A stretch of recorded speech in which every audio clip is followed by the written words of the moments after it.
I'm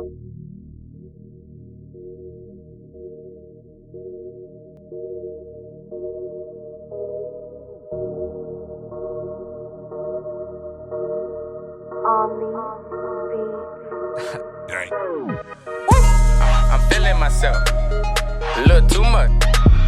But I bet none of you niggas got big enough nuts to come do so. Really, nigga? I mean, who want it? Get chest, grab your neck. Now you started stomping through your hood like who run it? Drumming hold like 200. Today I smell like 2 onions. Swear I came out 2 lungins. I do this shit for my youngins and my niggas that stuck it. Out the bottoms, well, it came from nothing. Not everybody bustin'. Watch the niggas that you trustin'. Pressure bust pipes and all of you niggas is clucking. Feeling like this shit, boy, I'm hot cocking. Fuck around with me, you get the rock bottom. In the streets all day with my Glock poppin'. Smackdown, I mean rock bottom. John Cena, ho, you can't see me. STF, you know speaking. Off the top rope like Matt Hardy. Swan top bomb, bitch, we wreck the party. We wreck the party, no crash course. I'm looking around for that cash source.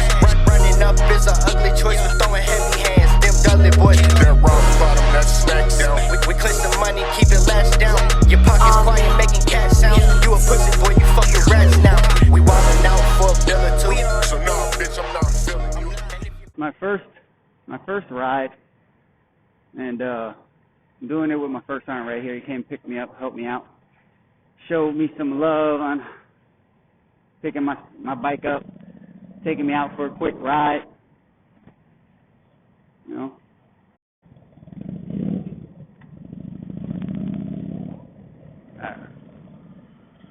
So, getting used to the clutch and these boots that I have.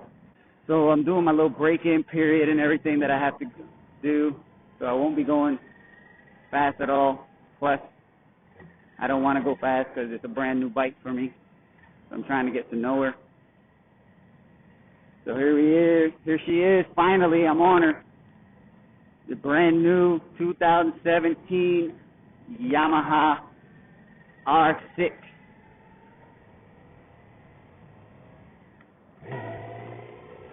And just feeling her, man. She has some power on her.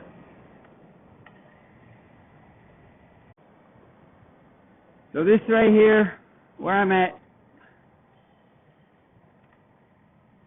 Fairbanks, Alaska, stationed in Fort Wainwright.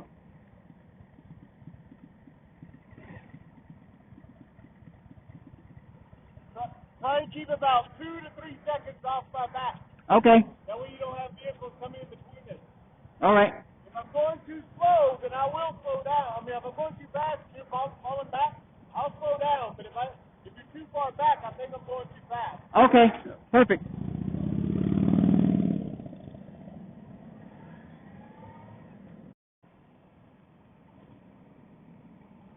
So, there's my first big curve.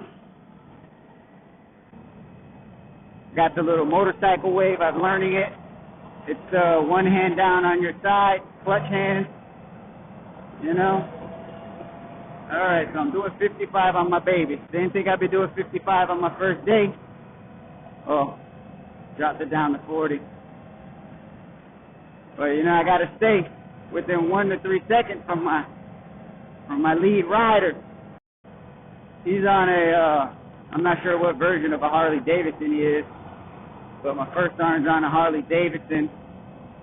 He told me one day I'll be upgrading to one of those, that I'll get tired of being in this front-leaning, not rested position. But I told him that day shall remain to be seen. Catch up to him a little bit. Man, I feel the power in this bad boy, man. I've been checking my mirrors, but I haven't been like looking over my shoulder or nothing like that. So, hope you guys are getting a really good look at what Fairbanks looks like so far. So this is just like one road that we take, you know. So, like going to Fox area. And then right here you see, I guess he's taking the Chena Hot Springs exit. So man, if you ever come up to Fairbanks, Alaska, you gotta go to the Chena Hot Springs. Like, I mean, it's not the only hot springs in the world, but you know, being outside in negative 30-degree weather, and you're inside and you're in water, you know, it's not a pool, but it's like an area, a regulated area. You know, it's a totally different feeling, man. It's just one of the things that Alaska has to offer. So, I don't know what my odometer, like how many miles I have, because they switched it on me, but let me see if I can find it. No, I'm not going to take my hand off the steering wheel, off my bars, because it's not really worth checking how many miles I got while I'm riding, you know. But I was told if it has like 70 to 80 miles, that's a good thing. I mean, fresh out the crate, that's a good thing, because that means that they went ahead and test rode it over there at the Yamaha, certify it as a full working vehicle or bike. He's doing all this loop-de-loops up front, man. I ain't got time for that. So I feel like she's revving the whole time, you know, like she's just asking for some more, you know.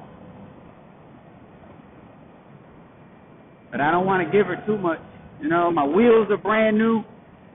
I have a braking period I have to adhere to. Like, there's a whole bunch of reasons why I'm not going a lot faster. Plus, I don't know her to start off.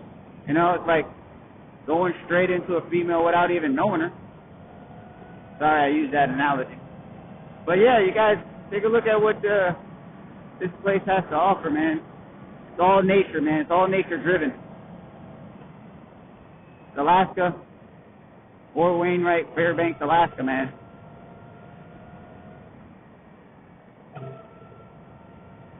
It's a very small town. Population about, there's some good, and it's gone.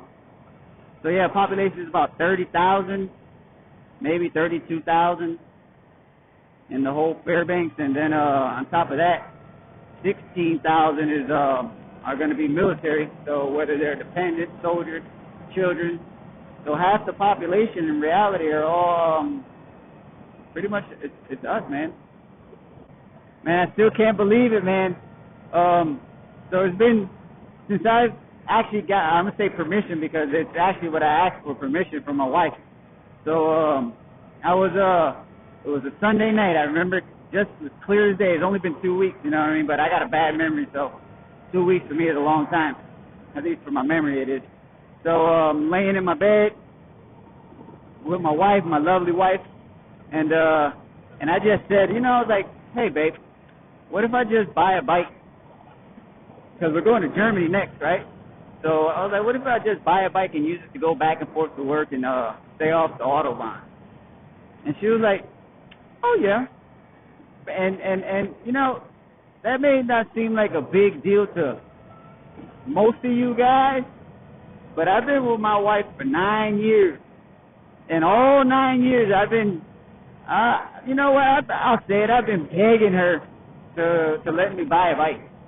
And every single time she says, nope, you have kids, you don't have time to get no bike. You look at my rearview mirrors, you know, I'm over here talking and jaw jabbing. All right, so I was like, she's like, you got kids, man? No, it's not a good idea. It's not good for you to have a bike.